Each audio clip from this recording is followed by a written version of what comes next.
में the Rajasthan coaching centre control and regulation bill 2025 के प्रस्ताव पर स्वीकृति प्रदान की गई है। इस विधेयक में के द्वारा 50 या 50 से अधिक अध्ययनरत विद्यार्थियों वाले कोचिंग सेंटर को कानूनी दायरे में लाया जाएगा एवं साथ ही छात्रों के लिए सुरक्षित, अनुशासित एवं अनुकूल वातावरण उपलब्ध कराया जाएगा। ये विधेयक केंद्र सरकार द्वारा जारी दिशा निर्देशों, राज्य की परिस्थिति को ध्यान में रखते हुए विभिन्न स्टेक होल्डर के साथ विचार विमर्श के अनुसार तैयार किया गया है।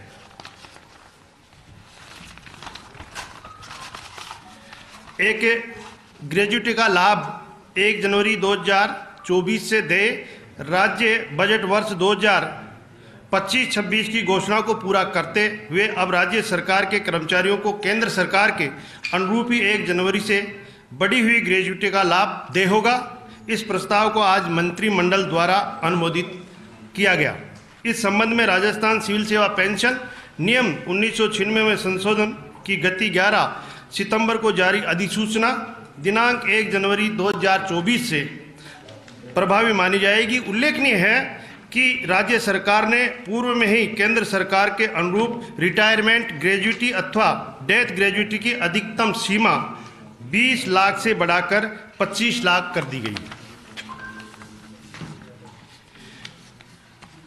मंत्रिमंडल के इस राजस्थान के स्वेच्छाया ग्रामीण शिक्षा सेवा नियम 2010 RVRES के अंतर्गत नियुक्त शिक्षकों के पदनाम प्राध्यापक के स्थान पर सहआचार्य और सहआचार्य एवं आचार्य किए जाने संबंधी संशोधन का आज मंत्रिमंडल की बैठक में अनुमोदन किया गया। इस तरह राजस्थान स्वेच्छाया ग्रामीण शिक्षा सेवा में शिक्षकों के पदनाम UGC रेगुलेशन 2010 एवं समान सेवा राजस्थान शिक्षा सेवा महाविद्यालय शाखा के अनुरूप हो जाएंगे और विसंगति की स्थिति समाप्त हो जाएगी।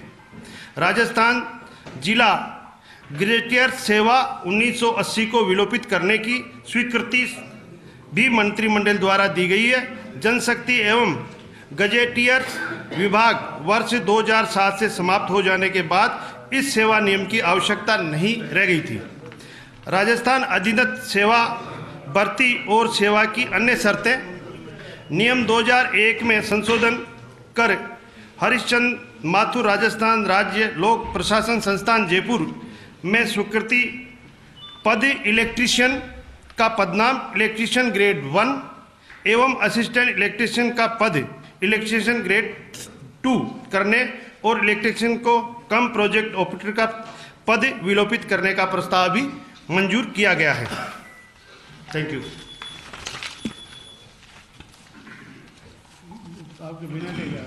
वो ध्यान आप निश्चित रहें, बिल्कुल कुशल। मित्रों, फागुन माह चल रहा है। आज 8 मार्च है।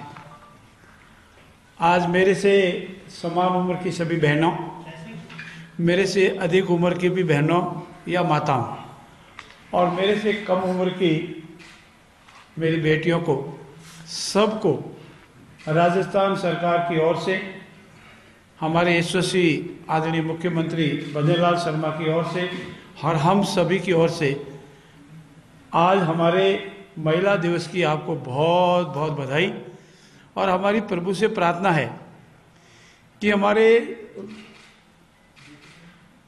लोकतंत्र के चौथे स्तंभ हमसे हमेशा प्रश्न करते हैं कि आपने कितना रिजर्वेशन दिया है।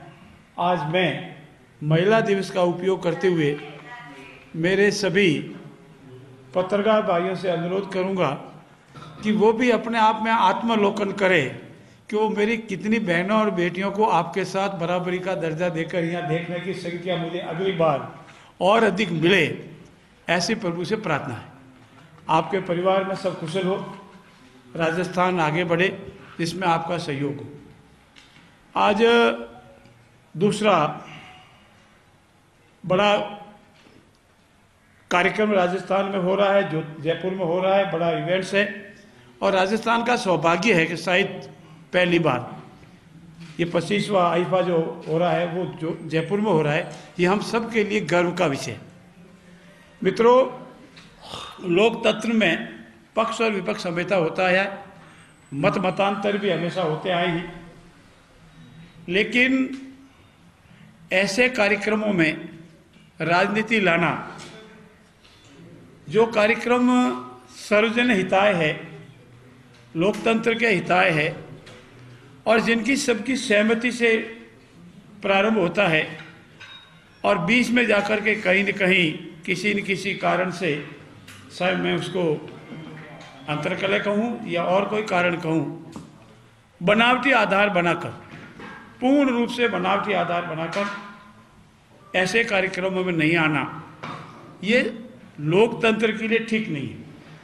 न कोई उद्घाटन था कॉन्स्टिट्यूशन क्लब का, न कोई पट्टिका लगानी थी, सिर्फ हमारे संस्कारों में, हमारी परंपराओं में जब कभी भी हम नया कोई कार्यक्रम करते हैं तो विधि विधान से पूजन से हम करते हैं। और आज सिर्फ यवन था और फिर चाहे वर्तमान विधायक, पूर्व विधायक, सभी दलों के विधायक, अन्य लोगों का गेट टुगेदर था। पर ऐसे कार्यक्रम में पहले सभी ने, प्रतिपक्ष के साथियों ने सहमति दी, लेकिन आज बाकी सभी दल के लोग थे, लेकिन कांग्रेस पार्टी ने इसमें हमारे साथ गेट टुगेदर में नहीं आए। हवन में शामिल होना था, वो हवन में शामिल नहीं हुए।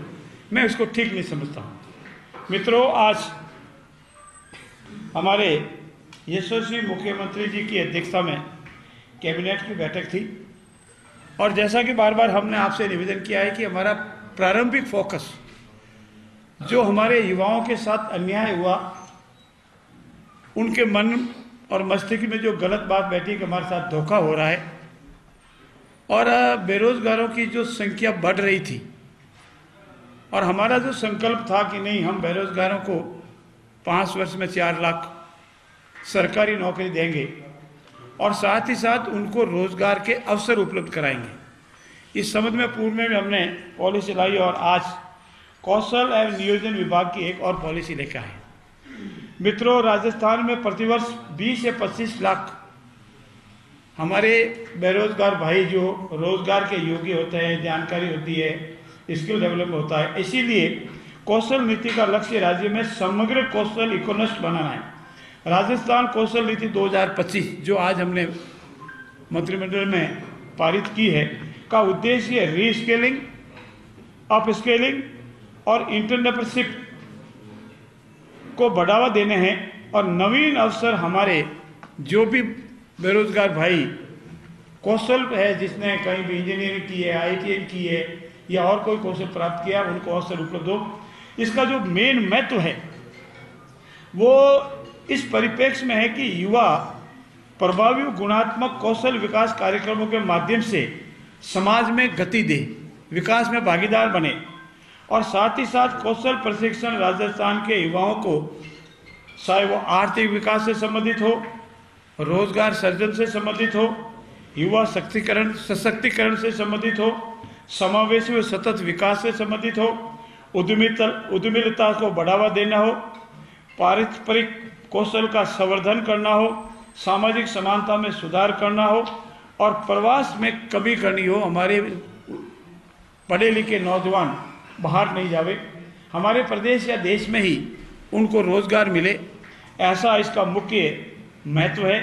और इसके मुख्य उद्देश्य जो है, युवाओं में मांग अनुसार प्रशिक्षण प्रदान कर उनको रोजगार की क्षमता में, आय में वृद्धि करना, ये पहला है। उनका दूसरा उद्देश्य है उद्योगों की आवश्यकता के अनुरूप व्यावसायिक शिक्षा, रीस्केलिंग, अपस्केलिंग को बढ़ावा है।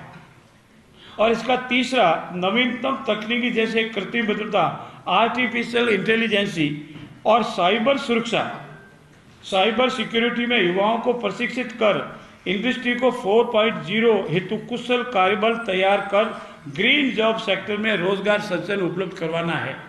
ये इसके मुख्य उद्देश्य में। और अंत में 2, युवाओं को अंतर्राष्ट्रीय स्तर पर मान्यता प्राप्त कर कौशल में प्रशिक्षण प्रमाणन द्वारा वैश्विक प्रतिस्पर्धा को ग्लोबल जॉब मार्केट तक पहुंचाना है। और लास्ट में मित्रों, हमारे समाज में कुछ ऐसे वर्ग भी है जिनको हमको थोड़ा रिजर्वेशन देने के बाद या उनके हक के अनुसार कॉन्स्टिट्यूशन का रिजर्वेशन देकर उनको भी आगे बढ़ाना है। समाज के हाशिए पर मौजूद वर्ग, महिलाएं, SC, ST, अल्पसंख्यक इत्यादि को समेकित भागीदारी में वृद्धि कर आवश्यकता अनुसार कौशल प्रशिक्षण प्रदान करता है। हम समाज के हर वर्ग को अवसर प्रदान करना चाहते हैं और इसीलिए हमने राजस्थान कौशल नीति 2025 को आज स्वीकृति दी है। और हमारे अनुसार, सरकार के अनुसार इसके संभावित लाभ जो होने वाले हैं, बेरोजगारी दर में कमी के साथ साथ युवाओं को रोजगार उन्मुख क्षमता में वृद्धि, कौशल नीति द्वारा राज्य के आर्थिक विकास एवं प्रबंधन क्षेत्रों की उत्पादकता में वृद्धि, प्रशिक्षण कार्यक्रमों में सार्वजनिक और निजी निवेश को प्रोत्साहन, बाजार मांग के अनुरूप कुशल एवं प्रशिक्षण कार्यबल की आपूर्ति और उपलब्धता, और अंत में निरंतर कौशल विकास का संवर्धन, आजीवन सीखने की संस्कृति, प्रोत्साहन, युवाओं को रोजगार प्रशिक्षण, ये इस कौशल नीति के मेन महत्व, उद्देश्य और संभावित लाभ है। मित्रों, दूसरा हमारा सबसे बड़ा फोकस शुरू से रहा है, चाहे वो पेयजल हो या ऊर्जा में आत्मनिर्भरता प्राप्त करनी हो। और सौर ऊर्जा में हर बार हमारी जो बड़े बड़े उद्योग है उनको उनकी मांग के अनुसार भूमि उपलब्ध करवाना। आज हमने message green infra wind energy private limited को 77.64 हेक्टेयर भूमि लूना कला तहसील पोखरण में, मैसेज बटला 3 SKP green ventures private limited को बाप तहसील के 158.23 हेक्टेयर भूमि, मैसेज NTPC रिन्यूएबल एनर्जी को केला सतरगढ़ बीकानेर में 143.96 हेक्टेयर भूमि, मैसेज NTPC रिन्यूएबल एनर्जी को कालासर एवं सवाईसर तहसील बीकानेर में 676.93 हेक्टेयर भूमि, और एक हमारा जो ट्रांसमिशन सेक्टर है ऋषभदेव में, उसके लिए पावर ग्रिड ऑफ इंडिया की SVP कंपनी, जो गवर्नमेंट ऑफ इंडिया की कंपनी है, उसको हमने आज ट्रांसमिशन और पावर के लिए भी 63.96 हेक्टेयर भूमि आवंटन का निर्णय लिया है, ताकि हमारा जो मेन उद्देश्य है, जिसमें हम आने वाले 2027 तक पावर में सरप्लस स्टेट बन जावें। हमारा उद्देश्य है कि 2027 तक हमारे सभी काश्तकारों को कृषि क्षेत्र के लिए दिन में बिजली मिले उनकी मांग के अनुसार, और इंडस्ट्री को भी युक्त मिले, और घरेलू उपभोक्ताओं को बिना व्यवधान के निरंतर बिजली मिले। ये हमने मोटे मोटे रूप में आज हमारी निर्णय किया है। मित्रों, इसके अलावा भी जो महत्वपूर्ण आज विधेयक आया है, जिसका माननीय उप मुख्यमंत्री महोदय डॉक्टर प्रेम सिंह जी बैरवा ने आपसे जिक्र किया है, उसका एक्सप्लेन भी किया है। ये अनेक समय से आपके प्रश्न रहते थे, और राजस्थान में युवाओं में सुसाइड के जो केसेज आते थे, चाहे कोटा हो, चाहे जयपुर हो, या हमारा राजस्थान का कोई भी शहर, ये हमारे लिए ठीक नहीं था। और इसीलिए आज Rajasthan coaching centres control and regulation bill 2000 पारित किया, जिसके मोटे मोटे सारे तथ्य आपके सामने बता दिए गए। सरकार का ये उद्देश्य है, सरकार का ही संकल्प है कि हमारे बेरोजगार युवा जो पढ़ाई कर रहे हैं, उनमें किसी मन में कोई हताशा नहीं हो, और वो ऐसा कोई कृत्य नहीं करे जिसको हम ठीक नहीं लगे। परिवार के लिए बहुत कई पीढ़ियों तक की दुखद घटनाएं हो जाती है, हमारे समाज के लिए भी ये घटनाएं अच्छी नहीं है। इस संबंध में भी आज हमने ये बिल पारित किया है, विधानसभा में लाने का पूरा प्रयास करेंगे। आप सबका बहुत धन्यवाद। होली की आप सबको बहुत बहुत अग्रिम शुभकामनाएं। मेरी बहनों को पुनः आज वुमेन्स डे की कॉन्ग्रेचुलेशन, बहुत बहुत बधाई।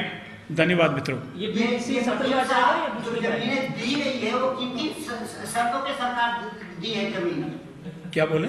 जो जमीन आपने दिए हैं जो कंपनियों को, सरकार ने क्या क्या शर्तें रखी है? उसमें मुख्य शर्तें है, मुझे पता था ये आप जरूर पूछेंगे। हमारी ग्रीनरी कम नहीं होगी, जितने पेड़ वहाँ खेजड़ी या अन्य कोई पेड़ है बहुत अति आवश्यकता होने पर ही काट सकेंगे, और अगर काटेंगे तो उससे 10 गुना लगाएंगे। सरकार ऐसा मैकेनिज्म तैयार कर रही है कि वो सिर्फ कागजों में नहीं हो, मौके पर फली फूल हो, मौके पर उसकी पालना हो, हमारा ग्रीनरी कम नहीं हो, बढ़े, ये उसमें मुख्य शर्त है। और अगर निर्धारित अवधि में वो इंडस्ट्री प्रारंभ नहीं करता है या अपनी जो लगाना है उद्योग वो नहीं लगाता है, पेनल्टी भी है और फिर कैंसिलेशन के प्रावधान भी है।